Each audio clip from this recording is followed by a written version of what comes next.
Olá a todos, sejam bem-vindos a mais um episódio do meu podcast De Frente Comigo. Satisfação incrível em ter você novamente, ó.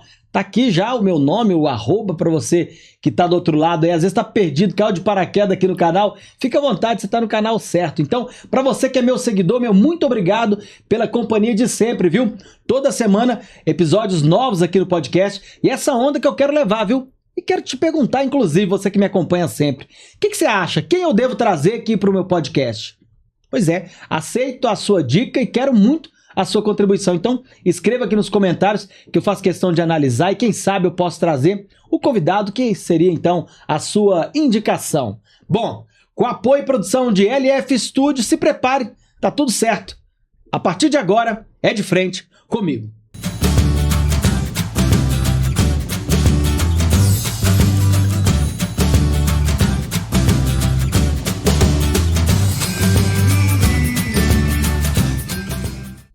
E de frente comigo está um personagem que veio diretamente de Curvelo.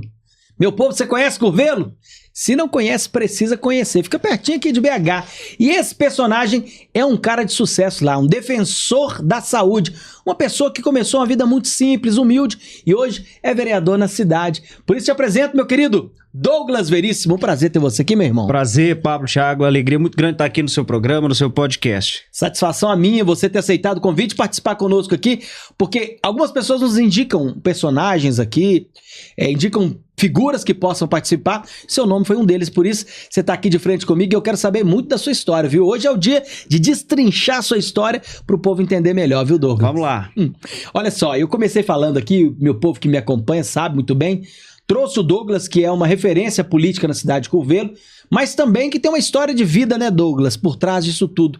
Eu disse até aqui que você começou uma vida simples, filho de um pai pintor, de uma mãe que fazia serviços gerais. Me conta um pouco da sua história, quem de fato é o Douglas, antes da gente entrar nessa parte aí desse personagem de sucesso e destaque na cidade. Obrigado, Thiago. O Douglas é uma pessoa muito simples, uma pessoa do povo, uma pessoa que, como você mesmo disse, saiu de baixo, né? Meu pai é pintor automotivo, minha mãe é faxineira e com muita luta, com muito esforço, nós tivemos a oportunidade de cursar aí a Faculdade de Direito em Sete Lagoas e me tornei advogado no ano de 2011. Formei em Direito, né? Já lutei, já trabalhei muito, fui trabalhador mirim, inclusive para uma empresa aqui de Belo Horizonte, que é a Aspron. Ô, rapaz, coincidência! Você sabe que a Aspron faz 50 anos esse ano? Sim, sim. Inclusive eu tive lá com o atual presidente, me fugiu o nome aqui, que era o Cateb, né? Vou lembrar até o final desse podcast, vou lembrar direitinho, não posso cometer essa gafe, mas eu conversei com ele um pouco ouvindo a história. Eu também fui Aspron. Ah, que bom. Só que eu tô com uma carinha mais velha que você, então minha Aspron, eu entrei no ano de 2000. Você é mais novo, né? Mas aí sou mais novo, não sei, né? Mas assim, eu fui da Aspron, da Associação Profissionalizante do Menor de Belo Horizonte, também trabalhei numa empresa de Montes Claros, que é o Centro de Integração Empresa Escola, que é o CAA. Né? Conheço demais. E também fui guarda mirim, que era uma associação que tinha em Curvelo de profissionalização de jovens, né? Nós já trabalhamos muito. Que legal, cara. E esse é o segredo do sucesso de qualquer pessoa, né? Com Começar certeza. a trabalhar cedo. Eu acho que até uma defesa importante. Muita gente, claro, a juventude tem que estudar, tem que se capacitar, mas você defende que o trabalho tem que começar cedo também. Com certeza, né? Com certeza. Nós temos que ter a qualificação do jovem e uma oportunidade para que ele tenha, sim, o ingresso no primeiro emprego. Nós precisamos mais de empresas que promovam essa abertura e tenham essa condição de qualificar, inclusive com benefícios, né? Com isenções e incentivos fiscais, se for o caso. Que você, melhor do que ninguém, sabe que faz a diferença, o primeiro emprego ali, ajudar na renda da família e também na capacitação da pessoa humana. Né? Exatamente, eu acho que todos os meus colegas que estiveram comigo em todas essas empresas e essas instituições trilharam um caminho correto, são pessoas hoje que são profissionais reconhecidos, que trabalham e que têm um destaque profissional. Então, quanto antes a pessoa começa a ter essa oportunidade de trabalhar, conciliar o trabalho com o estudo, ela vai ter uma oportunidade na vida melhor. Pois é, lá atrás, talvez... Você imaginava quem você pudesse ser hoje, um advogado formado? Já tinha essas convicções ou a vida foi te moldando e te trazendo para cá? Eu sempre gostei muito, Thiago, da política. Desde criança, desde muito jovem, eu sempre fui fascinado pelo debate político como um todo. Então eu acho que eu sempre me idealizei de estar onde eu estou, na política, sempre gostei muito. O direito também, eu tenho alguns parentes que são advogados e é o lugar onde eu me sinto bem, né? Eu estou na política, mas eu sou advogado. Então assim, a advocacia ela faz parte da minha vida, é a minha profissão, é onde eu gosto de trabalhar. Mas a política é aquele lugar onde, desde muito jovem, desde muito criança, eu sempre me idealizei estar no ambiente político, na política. Acho que o advogado e o político também tem muita coisa em comum. A questão, acho que o vereador, por exemplo, você exercendo contato direto com o povo, tem que gostar de gente. Gostar de gente. Impossível não gostar de gente trabalhando nessa área, né? Tanto na advocacia quanto na política, o instrumento de trabalho é o gostar da pessoa. Se você está em uma dessas duas profissões, você não gosta de lidar com gente, você está nos locais errados, digamos assim. Então eu sempre digo que na política, principalmente, se você não gosta de pessoa, você vai ser infeliz, você não vai atuar bem, você não vai desempenhar bem. Então é o grande segredo, é isso que você colocou. Você gostar das pessoas, de trabalhar para pessoas e ver o seu trabalho frutificando e reverberando na vida das pessoas. Esse é o segredo. Pois é, eu até comecei aqui, nós vamos atropelando as informações, o podcast é isso mesmo, né? O povo vai conhecendo sua história, mas a gente passa por uma outra etapa. Sim. No início eu até falei que você é defensor da saúde, é uma das suas bandeiras ali, aí que se mostram ainda mais próximo do povo. E como é que é esse contato? Você trabalha seu em Curvelo, é de muita ação, de muitas idas até o povo, porque defender a saúde tem que entender de fato ali na ponta, né? A necessidade. Nós temos um mandato com inúmeras frentes. A saúde certamente é uma delas, a saúde, a educação, a questão da inclusão social, enfim. Mas estar próximo das pessoas é a principal forma de trabalho do nosso mandato. Eu digo que antes nós fazíamos o gabinete itinerante, onde nós saímos do gabinete da Câmara e toda semana a gente montava uma barraquinha em algum lugar da cidade para ouvir as pessoas. E hoje nós temos o quadro do mandato que chama Falei que Voltava. Então as pessoas falam assim, político some depois da eleição, e a gente quebra esse paradigma e vai justamente na casa do eleitor, na casa das pessoas, para saber, principalmente aquelas que nos apoiaram, que deu sustentabilidade no mandato, para assim, como é que está o serviço público na sua cidade? Como é que está a coleta de lixo na sua rua? Como é que está a limpeza? Como é que está a escola do seu filho? Como é que está o atendimento médico do seu PSF? Está faltando medicamento na farmácia? Então a gente vai direto na casa das pessoas para buscar essas informações e transformar isso nos encaminhamentos legislativos. Seja um pedido de informação, seja uma indicação de melhoria. Então a gente transforma essas informações em políticas públicas. Sabe que você falou uma coisa interessante? Aí eu gostei da sua abordagem, porque é diferente de você, político, ir lá no posto de saúde. Vamos supor, vou no posto de saúde ver como é que tá a saúde do povo. É natural que a gerente do posto naquela condição queira deixar um melhor momento, um espaço que talvez você não tenha a oportunidade de ver a real necessidade do povo. Sim. Agora, quando você faz o inverso, você tem lá onde o povo mora, ouvindo ele antes de ir pro posto, que ali sim você consegue entender a deficiência do esquema todo. Que legal, eu gostei disso. E tem uma diferença também, Pablo, que a gente sempre introduz uma conversa com a pessoa fica mais calma, natural, mais tranquila, e no frigir dos ovos ela acaba assim, olha, isso está funcionando, mas isso aqui não está funcionando. Então os problemas surgem com naturalidade, e nesse momento que a gente extrai aquela informação e transforma aquilo numa demanda do legislativo para buscar solucionar, resolver e trazer melhorias efetivas na vida desse cidadão. Ainda fala assim, falei que eu voltava? Falei que voltava, exatamente. Falei. E as pessoas, esse volta mesmo, e se torna, e por isso que se tornou um quadro do nosso mandato lá em Curvelo. Você está em segundo mandato na cidade, né? Como é que foi desde o primeiro mandato? Falamos no início que você sempre quis ir para política. Sim. Mas esse primeiro passo seu para chegar até lá, a se filiar, como é que foi essa história toda? A família falou assim, nossa, é isso mesmo? Vai com tudo? Como é que é? Minha mãe tem um pouco de receio, né? Minha mãe sempre muito mais preocupada de como que eu iria me comportar nisso. Meu pai não, meu pai assim, vai que realmente você tá com vontade, você gosta, tem que ir mesmo. Mas no frigir todos, assim, no andar da carruagem, os dois apoiaram. Minha família como um todo sempre me apoiou nessa questão política.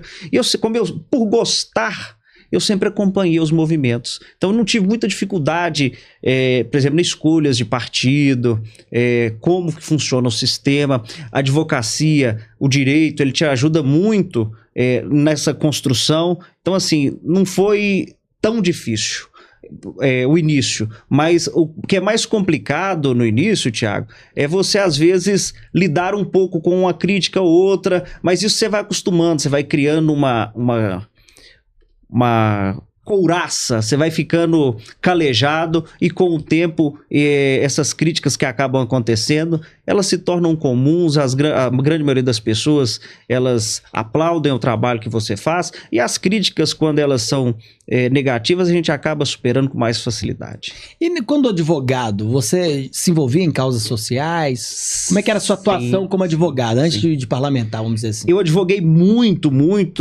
para as ações da saúde. Eu sempre auxiliei as pessoas que precisavam de um atendimento médico. Às vezes, a pessoa precisava de uma prótese, de uma cirurgia de urgência. E meu escritório sempre atendeu essas pessoas, sempre acolheu esses pacientes e nós sempre demos muita efetividade para que esse paciente, que esse cidadão chegasse lá no escritório e recebesse um atendimento efetivo. Foram mais de 500 ações antes de me tornar vereador, só como advogado, e na grande maioria como defensor dativo, ou seja, defendendo as pessoas de graça, pelo Estado que me paga esses valores desses honorários. E vão aparecendo mais, né? Quando vai dando sucesso, vai multiplicando, né? vai multiplicando. E é muito gratificante quando você consegue, às vezes, resolver um problema de saúde urgente ali daquele paciente e aquele paciente volta no seu escritório para te agradecer. Isso é muito gratificante. Que legal. E é algo que realmente torna a profissão mais... Qual a palavra que eu poderia ser mais gratificante? Isso, realmente. A palavra é gratificante. Eu acho legal porque é o seguinte, é uma forma de você... Deus te deu essa oportunidade de você se tornar um advogado. Sim. Com toda a sua trajetória de vida, dificuldade financeira, hoje você é um advogado. E claro, com a permissão de Deus, que você chegou até lá. E por que não você usar essa oportunidade? Eu falo isso sempre. Hoje eu apresento um jornal na TV Alterosa às 11 da manhã. E eu recebo muitas ligações de pedido de ajuda, uma matéria. E às vezes o que é simples, para eu ir lá, compartilhar ou colocar na tela da TV que a moto do entregador foi furtada. Mas Deus me permitiu estar ali, por que não? Então eu uso muito isso. E você faz da mesma forma, acho super legal. É o retorno que você pode trazer para a sociedade. Hoje na advocacia tem até o nome, a advocacia pro bono, a advocacia para o bem. Então, assim, antes isso era proibido, hoje foi institucionalizado. Assim, eu posso exercer uma advocacia para o bem pro bono, advogando de graça para quem não precisa, para quem realmente em situações excepcionais, como a saúde, por exemplo, que é um tema muito sensível e realmente na grande maioria dos casos são questões urgentíssimas, Thiago. E o povo não tem acesso, né? O povo às vezes desconhece tanto das coisas. Enquanto mais simples, mais desconhecimento, né? A população às vezes, né? Questão de cidadania. As pessoas precisam entender melhor quais são os seus direitos e também quais são os seus deveres. Nós precisamos melhorar essa rede de informação para que as pessoas saibam que os direitos delas estão garantidos e amparados, por exemplo, numa Constituição Federal que nós temos. Que ela tem o direito à saúde, que ela tem o direito à educação e ela tem os caminhos para efetivar esses seus direitos. E isso realmente, como você coloca, as pessoas precisam ter melhor conhecimento disso, e isso é através de um trabalho de cidadania que nós precisamos melhorar no país como um todo. De fato. Agora, eu vou mudar um pouco, que eu sei, fucei um pouco a sua história e sei que você criou um quadro super interessante que, primeiro, já revelou que tem um dote culinário aí, né? Então, você mistura política com sabor. Me conta um pouco dessa história, que, aliás, antes de contar essa história, eu vou pedir o Léo. Ô, Léo, eu tô falando aqui igual papagaio, não pedi pra colocar as imagens do nosso querido Douglas, dele atuando como vereador, tá vendo? Deixa eu compartilhar primeiro. Vamos lá, pode ir lá. Antes de tudo, eu separei algumas cenas suas como parlamentar ali, defendendo do povo, né, apresentando as suas propostas, mas aquela cena, aquela primeira fotografia ali, eu queria que você explicasse, que eu tenho certeza que significa muito pra você, não é mesmo? Sim, sim, ali é meu pai, minha mãe, é Geraldo Lúcio e Edileia. São a minha base, as pessoas que realmente me apoiaram sempre desde o início e que estão aí ao meu lado, graças a Deus, com saúde, trabalhando e auxiliando nesse caminho, nessa caminhada que nós estamos construindo. Como é que você vê, olhando para aquela foto, seus pais ali felizes ao seu lado, vendo o homem de sucesso que você se tornou, e lembrando, Douglas, de todos os momentos difíceis que vocês passaram, só vocês sabem, né? Com toda a dificuldade, e que talvez seu pai e sua mãe não é que não acreditasse, mas não imaginasse que o Douglas chegaria tão longe. Você se considera um exemplo para os seus pais, como orgulho para eles? Eu me considero um vitorioso, Thiago, em primeiro lugar, de sair da onde que eu saí e tá chegando aonde eu realmente quero estar. A minha relação com meus pais é uma relação muito boa. Eu considero meus pais como amigos. Primeiro que são jovens. Né? Tô vendo. Primeiro que meus pais são jovens. Segundo, que nós temos uma relação muito boa, uma relação muito leve. E a gente sempre buscou aplacar as dificuldades e levar uma vida com alegria, uma vida com felicidade e buscando sempre o melhor do que a vida pode nos ofertar. Que legal. E ó, pra falar em felicidade, nós temos mais fotos. Coloca aí, Léo. Vamos lá. Mais fotos que mostram também momentos de trabalho, muita dedicação. Aquela aí, ó, e também uma foto que pra você simboliza também momento de felicidade. Descreve pra gente, ó. Aí é Vinícius, é meu namorado. E aqui... Ali você tava no plenário? Nos dois momentos, no plenário da Câmara Municipal em Curvelo. E aqui eu quero fazer aproveitar essa oportunidade, que é a primeira vez que eu vou tratar desse assunto publicamente, né? Antes, a minha sexualidade era uma questão que era um pouco meio que um tabu. Eu evitava ficar expondo, não porque era uma questão política, não. Mas eu acho que hoje eu me sinto mais leve, mais forte para dizer isso. Seguro que só vale estar na política, só vale estar aqui se você tiver a coragem, a hombridade de ser quem você é. E isso me traz aqui para dizer isso, para dizer para as pessoas, principalmente os meus apoiadores, da importância de estar aqui representando todas aquelas pessoas que me confiaram o voto, que me confiaram no trabalho, independente de orientação sexual, mas hoje eu vejo com muito mais tranquilidade e muito mais segurança, como você disse, para dizer o que eu estou falando aqui agora. Vinícius está comigo há 5 anos, né? Legal. E é uma oportunidade muito interessante para a gente abordar esse assunto aqui. Está ali e está aqui, inclusive, nos acompanhando. Que legal. Parabéns por esse posicionamento. Eu acredito que aí você já é um exemplo de parlamentar, como não é um motivo pelo qual você está aqui comigo hoje, mas também se torna exemplo para muitas pessoas que realmente têm que se posicionar como elas são. Exatamente. Que ali sim os valores são outros e as pessoas conseguem confiar mais. É isso. Parabéns. É isso aí. Agora, vamos voltar porque eu quero falar sobre aquele papo do Política com Sabor. Que história é essa? Política com Sabor. Primeiro, Política com Sabor ele surgiu da necessidade de trazer mais leveza na informação do mandato. Nós sabemos que a política como um todo é um assunto muito, às vezes, carrancudo, um assunto pesado. Então, você lidar com questões delicadas, às vezes, ela não agrada ao público. As pessoas precisam da informação, elas precisam saber do que está acontecendo, mas, às vezes, o assunto ele é tão trancado, tão difícil, que as pessoas... eu prefiro não saber. Então... A ideia foi trazer leveza na comunicação e digo, inclusive, que esse quadro foi inspirado num programa do governador do Espírito Santo, o Casagrande, que ele tem o sextou, mas não sextarei. Né? Assim, ele inicia toda sexta-feira cozinhando na casa dele, fazendo o café da manhã dele e trazendo as informações do dia, o que ele vai fazer. E aí pesquisar também. Depois dá uma pesquisada no quadro do Casagrande, que é o governador do Espírito Santo, onde ele traz o sextou, mas não sextarei.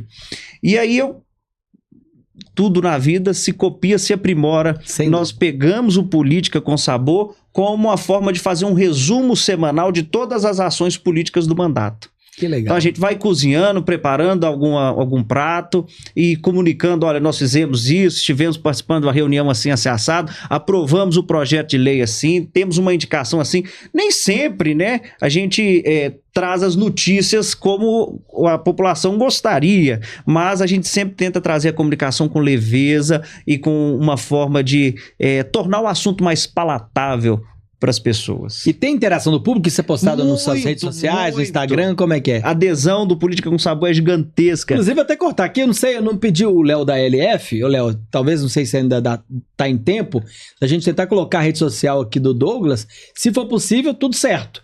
Porque a gente compartilha pro povo também um pouco desse cenário que você tá falando. Agora, mas e o povo interage? A pergunta eu queria saber. Muito, muito. Às vezes as pessoas falam assim, olha, não é assim que faz esse prato não, está faltando você colocar esse ingrediente. Na próxima semana eu quero que você faça esse prato. Olha, esse assunto que você colocou é muito importante, né? Eu acho que combinou com a forma, mas no geral, o quadro Política com Sabor, ele agrada a população e realmente ele torna o assunto mais leve, né? Seja ele qual for. Através da receita, o povo dá pitaco no mandato. Exatamente.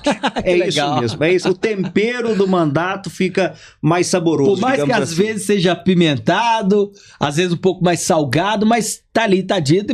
Exatamente. É isso mesmo. Que legal, legal. E daqui a pouco a gente vai compartilhar esse espelho aí do seu quadro pro povo que deve estar tudo curioso aqui. Vai ser uma alegria. Ainda falando nessa conexão com o povo, Douglas, como é que é o Douglas no dia a dia, nas ruas? Nós vimos aí que você realmente tem uns canais de comunicação com o povo, mas é assim, é uma correria danada, porque você advoga ainda? Advogo. Pois é, como é que é essa correria do dia a dia? É difícil, conciliar, por exemplo, a advocacia com a vereança, não é algo tão simples, não é algo tão... exige aí uma dedicação maior. Eu sempre trabalho após as 18, isso para mim é natural. Sábado, domingo, feriado, para cumprir prazo, para atender as demandas. Advogado sabe o que é cumprir prazo. Cumprir prazo, exatamente. Então a gente tem que ter uma dedicação maior, ampliar, por exemplo, os horários de atendimento ao público e é realmente essa questão, é você abraçar o seu sonho, né? Qual é o tamanho do seu sonho? Aquele que você dá conta de abraçar. E o meu eu estou abraçando e correndo atrás. Eu abro a agenda, eu trabalho sábado, domingo, feriado, sem às vezes descanso, mas sempre tentando buscar atender todo mundo e conciliar sempre que possível a vereança com a advocacia. Mas dá tempo. Dá tempo. Um filme, para escrever um livro, dá para fazer. Dá tempo. É escritor também. Vamos chegar lá. Eu tinha uma professora, chamava Kleber, ela dizia o seguinte: o que você faz de meia-noite às 5? A pergunta é essa. O que você faz de meia-noite às 5? Só dorme, né? Então, assim, o que você vai fazer de meia-noite às 5? E aqui eu não estou fazendo nenhum tipo de apologia ao trabalho exaustivo, muito pelo contrário, eu sou um defensor, inclusive, sou contra a jornada 6x1. É importante a gente já aproveitar, dizer isso aqui, é o seguinte, isso é uma questão, eu sou um profissional autônomo, né? Eu estou no mandato, eu tenho uma assessoria, mas quando a gente trata essa questão, a gente precisa de ter uma leveza e uma clareza de dizer o seguinte: olha, tem muita gente trabalhando aí em situação exaustiva, pegando ônibus para 2, 3 horas para chegar ao seu local de trabalho. Enfim, nós precisamos de ter essa sensibilidade de dizer o seguinte, porque fica parecendo que eu estou fazendo uma apologia a esse trabalho, aquela questão da meritocracia exaustiva. Não, nós temos que realmente repensar essa questão da escala 6x1, até para que, tanto de um ponto de vista econômico, quanto de um ponto de vista social, sempre observando também a questão da economia, enfim. Pois é, você entrou num aspecto aí de posicionamento, eu queria até dar uma pimentada, uma esquentada. Bora lá. Essa semana temos falado muito sobre aquela PEC da blindagem lá, do povo lá. Rapaz, eu não queria dar minha opinião não, mas assustou muita gente. Eu queria saber, posso talvez te perguntar o seu posicionamento sobre essa PEC que dá um amparo muito grande para os políticos ali. Não sei se a sociedade viu com bons olhos não, viu, Douglas? Olha, a PEC da blindagem, na verdade, é a PEC da bandidagem, a PEC da impunidade, a PEC da safadeza. Isso é um absurdo, um retrocesso gigantesco que nós estamos vivendo no país. Antes de 2001, já vigorava esse sistema no Brasil, onde para se investigar qualquer parlamentar era necessário uma autorização do Congresso. Isso não funcionou. Durante muitos anos isso não funcionou. Apenas um caso foi autorizado de investigação. Mais de 220 foram negados. Isso nós criamos no país uma espécie de divisão. Nós ferimos o princípio da igualdade. O que é que um deputado federal tem de diferente de você, Tiago, de mim? Então isso é um grande problema. Nós precisamos lidar com isso. Nós não podemos confundir prerrogativas com imunidade. São questões completamente diferentes. O parlamentar deve ter a sua imunidade preservada, a sua prerrogativa preservada, mas ele não pode ter nenhum tipo de benefício extra, o que nós chamamos de privilégio. E essa PEC cria um privilégio para coitar bandido dentro do Congresso Nacional, para esconder a safadeza de quem fez, por exemplo, striptease em praça pública, com desvio de dinheiro público. E aqui está o grande lance, Thiago. O grande lance da PEC da blindagem é que tem muita gente que está com culpa no cartório e agora está tentando se blindar porque fez falcatrua com emenda parlamentar. E está na mira da Polícia Federal, está na mira do Congresso, do Supremo Tribunal Federal, e agora estão tentando criar mecanismo para tirar o corpo fora. Isso é certamente um dos maiores retrocessos que o país está vivendo em termos de combate à corrupção. Essa PEC é indiscutivelmente uma safadeza e a população brasileira deve se mobilizar contra esse tipo de situação. Rapaz, e dá uma revolta mesmo no povo. Revoltante. Eu vi a votação secreta, o foro privilegiado se estende ao presidente do partido, ou seja, tem muita treta envolvida nesse tema. É um absurdo, é realmente o maior retrocesso que o país vive nos últimos anos, no que tange à transparência, no que tange ao combate à corrupção. Isso realmente, eu sou terminantemente contra, e se lá tivesse como deputado, votaria contra indiscutivelmente. Parabéns pelo posicionamento, parabéns. Obrigado, Pablo. Aproveitando essa deixa também, eu quero falar sobre questões também bem locais, lá na cidade de Curvelo, né? Alguns projetos também que você está envolvido de frente. Com relação às bets, né? Tem também um posicionamento pontuado aí com isso, né? Que tem crescido bastante, inclusive, né, Douglas? Me conta. Nós primeiro quero te contar como me fez chegar até essa questão desse projeto. Como advogado, eu recebi um cliente no escritório e ele falou assim: Douglas, eu tô desesperado. Eu falei: o que foi, fulano? Eu recebi a herança do meu pai e eu consegui dilapidar todo o patrimônio em 3 meses. Isso foi tudo jogando nos jogos online. Meu Deus. Isso me trouxe uma preocupação e me trouxe um alerta de como que estava se alastrando. A gente sempre viu nas notícias o que estava acontecendo. Foi quando eu fui buscar o conceito de ludopatia, que é o vício em jogos, e a gente vai pegando os números. Foi quando eu comecei a trabalhar em alguns projetos que realmente reduzisse os impactos dessa atividade na vida das pessoas, né? E nós apresentamos um projeto que veda a participação do poder público como patrocinador ou para receber patrocínio em qualquer evento que esteja envolvido às bets. Então, assim, é um projeto pioneiro em todo o Brasil. Curvelo dá um avanço, é um município que avança em relação a essa matéria, age de forma pioneira ao vedar que o município de Curvelo patrocine qualquer tipo de evento ou receba patrocínio que esteja envolvido com esse tipo de situação. Nós sabemos hoje que eles estão infiltrados no esporte e em vários outros segmentos da cultura, em shows, mas o prejuízo que essas empresas trazem à família brasileira, à sociedade brasileira é gigantesco. É um prejuízo econômico. Hoje, boa parte, já tem inclusive pesquisas e dados que dizem que boa parte das pessoas que fazem apostas online já investem mais nisso do que em móveis, imóveis e bens como carro e moto. Então as pessoas já um determinado segmento já está gastando mais com jogos do que com um patrimônio fixo, com imóvel e carro e moto, por exemplo. Isso é muito grave. O índice de benefício previdenciário concedido por doenças psicológicas causadas por jogos disparou. Que isso. Então, assim, é um dado muito alarmante. Curvelo é uma cidade que hoje sai na frente em relação à propositura desse projeto. E aqui eu quero até mandar um abraço muito especial ao meu colega vereador Marcelo Monteiro, de Lagoa Santa, que também propôs um projeto nesse mesmo sentido. Marcelo, um grande abraço para você. Muito obrigado pela parceria de sempre, né? Você é um cara que tem um trabalho excepcional em Lagoa Santa e é um prazer muito grande caminhar ao seu lado aí no Partido Verde. Ô Ô Douglas, eu tô vendo que você é muito atuante, né? E bem posicionado, convicto aí de muitas demandas que o povo te abraça, inclusive, com as opiniões. Agora, eu tô segundo mandato como vereador, eu não tô achando que ano que vem nós teremos a eleição, né?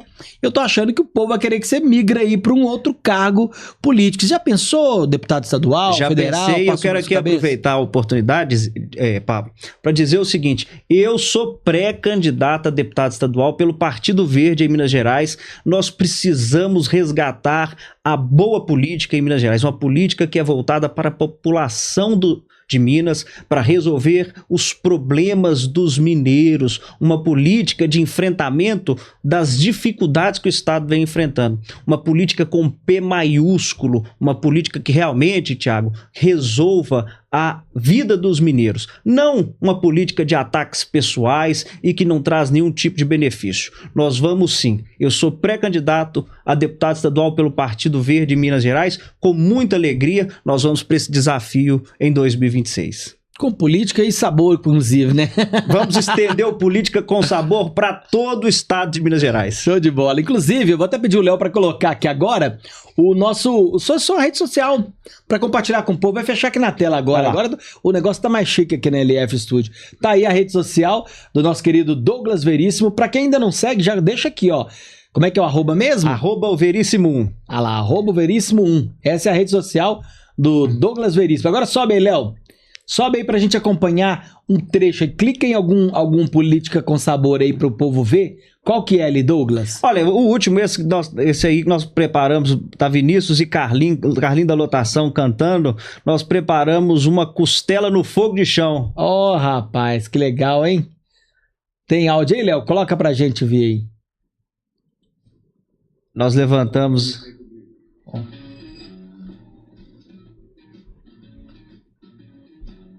Preparo da costela. O negócio é gigante. É. Eu tava achando que o negócio era mais simples. Que isso? Que banquete é esse, rapaz? Nós recebemos 70 pessoas no sítio. Que sensacional. Pro Política com Sabor. É mais saboroso que eu imaginava. Ah, não, uma música ao vivo, exatamente. Legal, bicho. É um evento, então, na verdade. Eu imaginei que seria um programa e tal, que eu zapiei ali, eu passei e fiquei olhando. Mas então, na verdade, é um grande evento, gera um impacto danado, né? Com certeza, com certeza. Chique, cara. Nem sempre é um evento com convidados, mas sempre que possível, eu recebia muita crítica, mas você fica cozinhando, não chama a gente pra degustar dos pratos, né? Como é que nós vamos fazer? Foi quando eu falei assim, então nós vamos fazer o Política com Sabor aberto. Então, volta e meia, a gente convida os amigos, a turma, para ir lá participar do Política com Sabor e degustar dos pratos que a gente prepara. Que legal, que legal. Então, assim, ó, como todo podcast, eu sempre faço um quadro. Eu quero aproveitar essa carona do seu quadro que você tem no seu Instagram de Política com Sabor e quero aqui te convidar a participar de um quadro extrovertido comigo. Vamos lá. Pode ser? Vamos lá. Por isso, meu querido Léo Zacarias, coloca pra gente o nosso quadro... É sabor com política, meu filho? Tô certo? É isso mesmo? Política com Sabor. O meu é sabor com política. Coloca aí, roda aí, meu filho.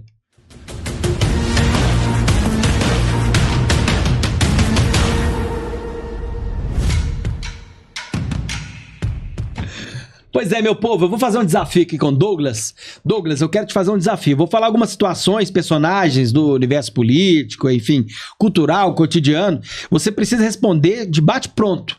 Qual que é o prato ou comida que aquilo representa pra você? Sim, ok. Beleza? Então eu vou começar aqui por um tema que... vou colocar isso aqui até o Léo que me ajudou nessa. Ah. Defina pra gente qual seria o prato. Eu vou falar. Câmara Municipal de Curvelo. Qual seria o prato? É uma feijoada. Uma feijoada. É uma feijoada, tem de tudo, né? São vários ingredientes que compõem a política e que representa-se uma pluralidade de ideias, de ingredientes. A Câmara é formatada aí por uma grande feijoada com vários ingredientes e várias visões de mundo diferentes. Quem não gosta de feijoada, né? Ah, é uma maravilha, né? Agora fecha aqui, Léo. Sabe por quê? A pergunta aqui é quente. Eu quero saber qual que é o prato que ele vai trazer pra gente agora. Fala comigo, Douglas. Corrupção. Comida podre, carne podre que fede, né? Aquilo que tá todo mundo correndo e fugindo. Ninguém quer isso. E ninguém gosta. Ninguém gosta. Todo mundo passando longe, inclusive. E vou te falar uma coisa, nos últimos tempos o povo tá engasgado com a comida podre aí, viu? Exatamente. Tem demais, não tem? Agora, Léo, vou perguntar pra ele sobre oposição. Oposição... Pablo, Thiago, é assim, a oposição ela é a pimenta, é a pimenta do jogo político. se bem utilizada, ela aprimora o jogo. Eu gosto de pimenta. Você Eu também gosta? gosto, só não Tem- pode ter exagero. Não pode ser, né? Então assim, a pimenta, ela aprimora o jogo, ou então ela estraga o jogo, dependendo da situação. Então ela tem que ser usada com moderação e com inteligência. Faz parte do tempero. Faz parte, com certeza. Agora presta atenção, meu povo, minha nação brasileira. Vamos falar de burocracia? Burocracia brasileira, qual seria o prato? A burocracia é um macarrão que você vai enrolando e o fio não acaba nunca. Né? Aquela questão que demora e que não resolve, é um macarrão sem gosto. Né? A burocracia em si, ela é importante, mas a burocracia, o excesso de burocracia é um problema. Seria um macarrão de fio longo que não se resolve nunca. Pois é, e a gente tem burocracia pra todo canto, né? Não é diferente Curvelo, Belo Horizonte, qualquer canto tem burocracia pra tudo, Com né? certeza, É Thiago. difícil demais, né? Agora, um tema que a gente vem falando muito tempo, né? Que tá no cenário, é um tema que eu gosto de sempre comentar e falar sobre isso, e tratar. E eu queria saber que prato você traria pra gente, falando talvez sobre fake news. É um refrigerante quente. Ninguém gosta, né? Imagina você tomar um refrigerante quente e que faz mal. O refrigerante quente, você tomar uma Coca-Cola quente, eu imagino que todo mundo gosta de uma Coca gelada, sem fazer marketing, sem fazer merchan, que não sei o seu. Então, assim, a fake news é um refrigerante quente que faz mal para a democracia, faz mal para o jornalismo, faz mal para a sociedade, faz mal para as redes sociais como um todo. Rapaz, você é afinadinho, você pegou rápido. Hein? A resposta veio rápido. A gente vai tentando buscar com mais velocidade algumas coisas, até mesmo porque o Política com Sabor auxilia nisso. E então, um prato mais saboroso? Então, o povo de Curvelo, qual seria o prato, então? O povo de Curvelo é um manjar dos deuses, digamos assim, é a coisa mais primorosa que eu tenho. A população de Curvelo é uma população carinhosa, uma população acolhedora. Promovemos aí um forró que é a coisa mais fantástica do mundo. Já fica feito o convite para participar do forró de Curvelo. Exatamente. Que legal. E é muito bom, né? A gente tá no nosso povo, nas nossas origens, que Minas Gerais é muito grande, né? Então cada cantinho se torna ali quase que um país específico, com seus costumes. O que tem de costume em Curvelo que você possa falar para Minas Gerais, que precisa conhecer, para toda Minas Gerais? Porque agora o seu foco também abrange um pouco, né? Com certeza. O que Minas Gerais precisa saber que Curvelo tem de tão bom? Bom, o primeiro forró de Curvelo. Eu acho que assim, é o carro-chefe, a vitrine. Você é forrozeiro mesmo? Eu sou forrozeiro, danço forró, rapaz, gosto de forró, gosto da festa, gosto de participar, comida boa, música boa, gente bonita, gente inteligente, cerveja gelada, enfim. Primeiro, a nossa vitrine é o forró. Segundo, nós temos um turismo religioso muito forte, com a festa de São Geraldo, né? É verdade. Que é importante a gente destacar a festa de São Geraldo, que é uma festa tradicional com a Basílica de São Geraldo, que é a única que existe no mundo fora da Europa. Então, assim, a nossa vocação com o turismo religioso também é muito grande. Então, as pessoas precisam conhecer um pouco mais a festa de São Geraldo, os romeiros, a barraquinha de São Geraldo, que é feita anualmente, né? Nós chamamos Shop Center São Geraldo, porque assim, é uma barraquinha a céu aberto para vender de tudo, né? Com comida boa, gente bacana, enfim. Curvelo é uma terra de gente acolhedora que as pessoas, que Minas Gerais e o Brasil precisam conhecer. Rapaz, eu confesso que eu já fui de passagem em Curvelo, mas ouço muito, tenho grandes amigos aqui, eu mando um abraço pro Anderson Porto, família dele de Curvelo, o Tijadir dele é de Curvelo, ele fala muito da cidade de Curvelo, tem muitas pessoas boas de lá que eu conheço, viu? Sim, Curvelo é uma cidade maravilhosa, né? Curvelo é a capital do meu mundo, digamos assim. E Minas Gerais também seja bem rodado, né? Minas Gerais é um campo aí que também é grande, vamos dizer assim, mas você conhece muitos cantos de Minas, né? Minas Gerais é um estado gigantesco, com desafios e características completamente diferentes. Nós estamos lá na região centro-norte de Minas, que vive uma realidade completamente da região metropolitana de Belo Horizonte. Então a gente precisa ter a sensibilidade de entender essas realidades, Pablo, e trazer, como eu disse, soluções efetivas para a nossa gente, com uma situação que pare de olhar para o sistema político em si e passe a pensar na resolução e na vida das pessoas. Pois é esse pensamento. O povo espera sempre esse posicionamento, né? Que todo mundo tem uma expectativa, igual nós falamos do próximo ano que vem vindo, as eleições, né? Mas o povo ainda erra muito, né, Douglas? Então, assim, claro que a gente vai com todo cuidado tratar desse tema aqui, mas o povo erra muito, principalmente, vamos lá, o povo de Curvelo. Tem bons candidatos, bons nomes, e aí no fritar dos ovos vai lá e, poxa, posiciona outro nome lá e pede a oportunidade de ter um deputado forte ali, por exemplo, na região. A população ainda tem que aprender a votar, né? Primeiro a gente tem que votar, eu concordo plenamente com o que você disse, Pablo, mas a primeira coisa que a gente tem que ter em mente é o seguinte: primeiro analisar a vida pregressa do seu candidato. E se ele já for do meio político, vou observar como é que os políticos mineiros, deputados mineiros, votaram em relação a essa PEC da blindagem. Que eu chamo pelo menos 344, hein? Que eu chamo de PEC da bandidagem, da impunidade. Como é que o político mineiro votou, o deputado federal mineiro votou em relação a essa PEC? Primeiro é analisar a vida pregressa. E aí depois, quando a gente expande um pouco, é a questão até um pouco do regionalismo. Curvelo e toda a sua região, né, a região centro-norte mineira, ela está desassistida de um representante. Nós temos vários deputados que atuam na cidade, muitos deles, inclusive, colaboram muito com a nossa cidade, inclusive com destinação de recursos, mas que não falam pela região centro-norte de Minas. Então nós precisamos realmente de ter uma voz na Assembleia Legislativa que represente com efetividade os interesses e os anseios da nossa região por estar naquele local e saber das necessidades da população. E é um passo ousado, vamos dizer assim, ousado. Porque tira totalmente do comodismo. Hoje é um trabalho de vereador, um trabalho ativo ali que gera muita demanda, né? Um cenário estadual... Rapaz, é um servição, hein? É um servição, é um grande serviço, mas que nós esperamos reverter também em grande serviço para o estado de Minas Gerais, para a região centro-mineira e para a população de Minas como um todo. Tô curtindo demais esse bate-papo, inclusive quero falar com você que me assiste aqui, tá acompanhando o podcast, tá gostando? Tá gostando da história do nosso querido Douglas Veríssimo? Já comenta aqui o que você tá achando, dê um joinha, gente, é importante demais quando você dá um joinha, sabe por quê? Esse joinha espalha pro povo que a notícia é boa. Então tá curtindo esse conteúdo? Dê o seu like, é importante, ou então compartilhe esse vídeo. Já manda lá no seu grupo de família. Eu sei que você tem tia demais que precisa entender um pouco mais desses assuntos, que ano que vem tá aí, é um cenário diferente. Manda lá, Sede Curvelo também manda. Olha, o Douglas tá aqui nesse podcast. É importante. Se você ainda não é inscrito no canal, faça o favor de se inscrever.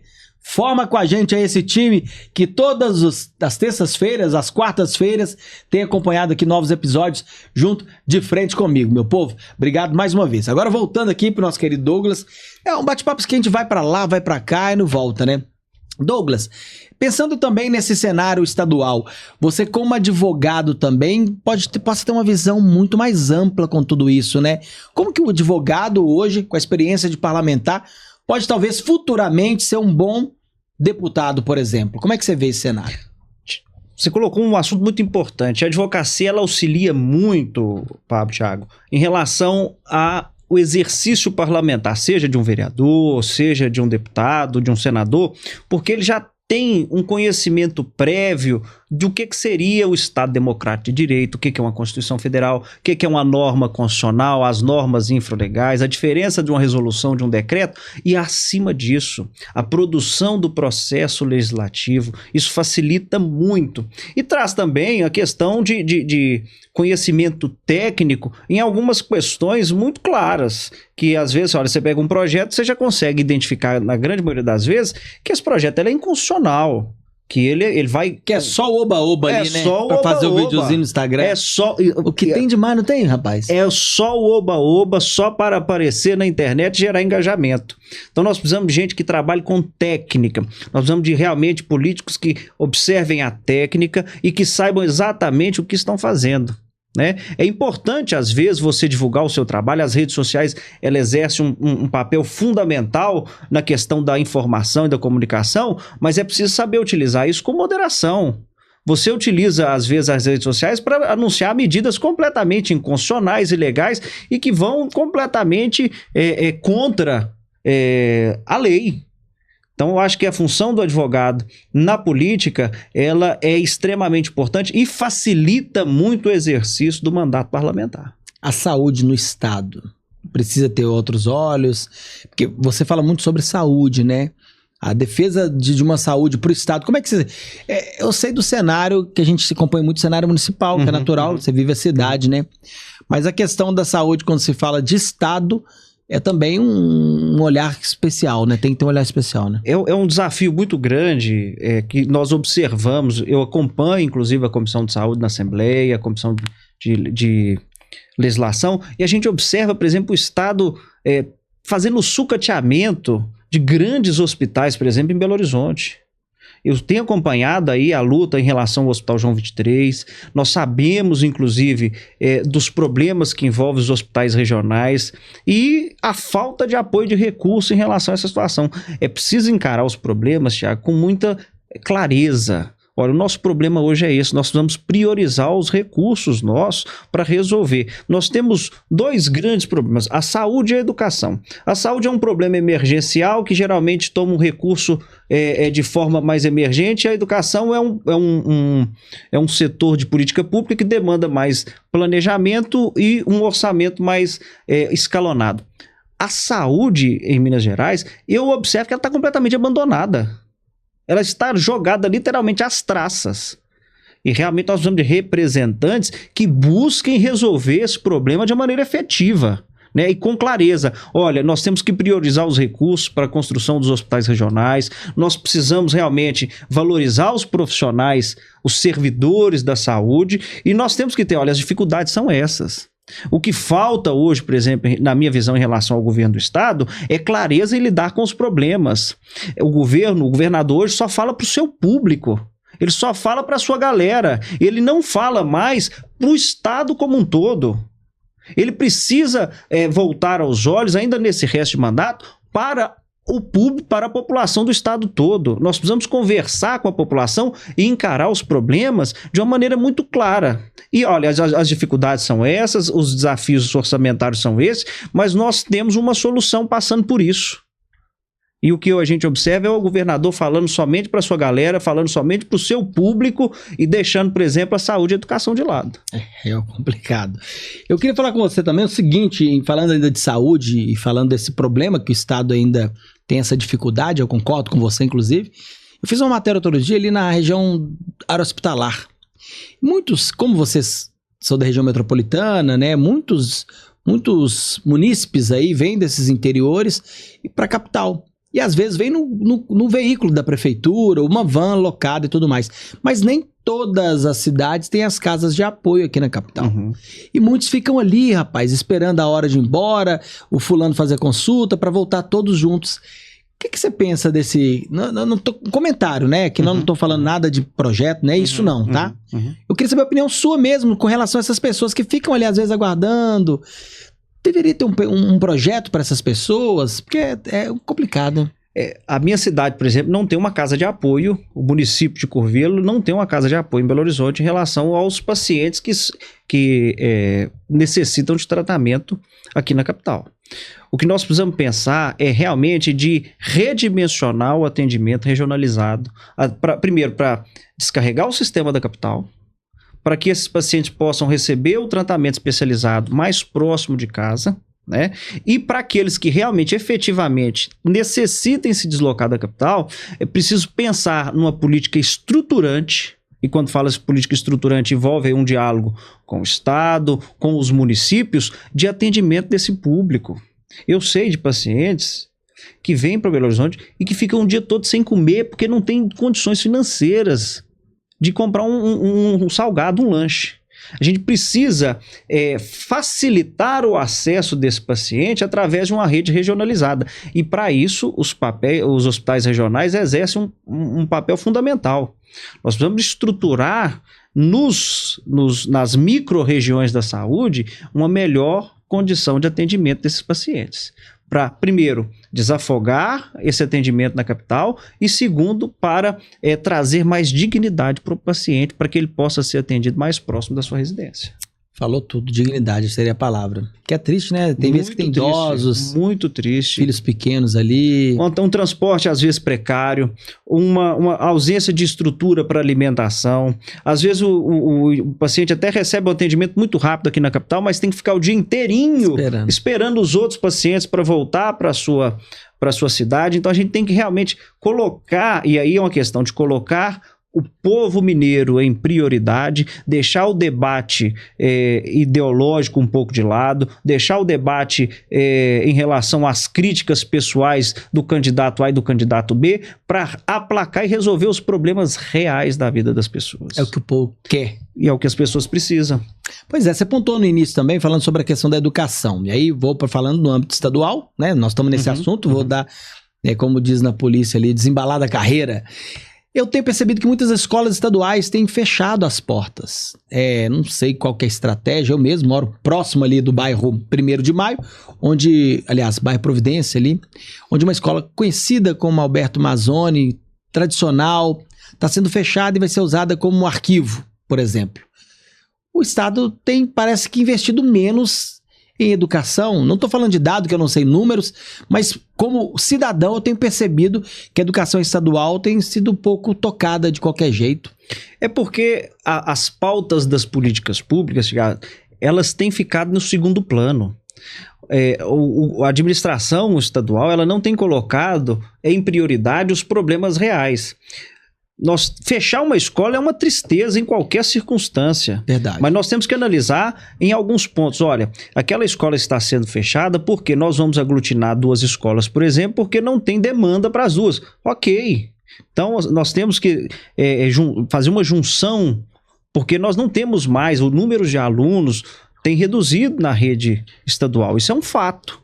Olha só, não sabia disso. Isso é um fato. Né? Então, assim, então às vezes precisa de fazer uma aglutinação de alunos para que se atenda. Agora, você fechar uma escola porque não tem estrutura, porque não está recebendo, às vezes, determinado suporte por parte da gestão, isso é uma tragédia. Isso é uma tragédia gigantesca como um todo. E nós temos que realmente repensar a educação como uma política estruturante e que vai tirar o país dessa crise moral, inclusive, que nós estamos vivendo, aprovando esse tipo de escárnio, por exemplo, que é a PEC da blindagem. Somente a educação vai nos salvar desse tipo de política baixa que às vezes a gente vive. Você sabe que você citou uma coisa que eu comentei essa semana com um colega de redação, a questão da educação. Porque praticamente para mudar o tipo de político que a gente tem no cenário está complicado. A gente tem que ir investindo em novos nomes, mas as pessoas que têm que melhorar na parte educacional para ela entender e poder escolher um bom candidato. Porque hoje a grande maioria vai por outros tipos de escolhas, né? Às vezes uma oferta que tem na época de campanha ali, que o candidato consegue chegar naquelas pessoas.